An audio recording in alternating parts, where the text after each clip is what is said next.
আপনি কেন আমাকে শাস্তি দিচ্ছেন? আমি তো দুনিয়াতে অনেক ভালো কাজ করেছি, তারপরে কেন আমাকে এত আযাব দিচ্ছেন? দুনিয়াতে তোর কোনো আল্লাহর ইবাদতের কমতি ছিল না, তুই জান্নাতে যেতি। শুধু একটি কারণে তুই আজকে জাহান্নামে যাবি। তুই দুনিয়াতে কি ভুল করেছিস একবার দেখে আয়।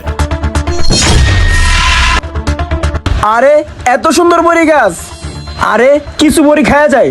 আরে আমি তো নামাজ পড়েছি। আরে দে।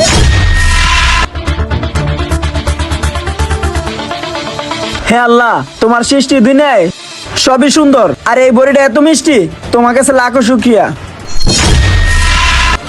এত যত্ন করি তারপর দিন দিন বড়ই কমে যায় গাছ থেকে। হে আল্লাহ, কোনো ব্যক্তি যদি আমার এই বড়ই গাছ থেকে আমাকে না বলে একটি বড়ই খায়, তাহলে রোজ হাসরের দিন তাকে ক্ষমা করব না। তুই বুঝতে পেরেছিস তুই কি কারণে জাহান্নামে যাবি? তাহলে কি আমি জান্নাতে যেতে পারবো না? আর ওই লোকের ঋণ আমি কিভাবে শোধ করব? আল্লাহর কাছে ভুল করলে আল্লাহ ক্ষমা করে দেয়, কিন্তু কোনো বান্দার সাথে ভুল করলে বান্দা যতক্ষণ না ক্ষমা না করবে ততক্ষণ তুমি জাহান্নাতে যেতে পারবে না।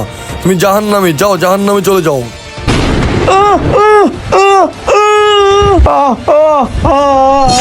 যারা যারা আল্লাহকে ভালোবাসেন তারা কমেন্ট বক্সে আল্লাহ নামটি লিখে যান।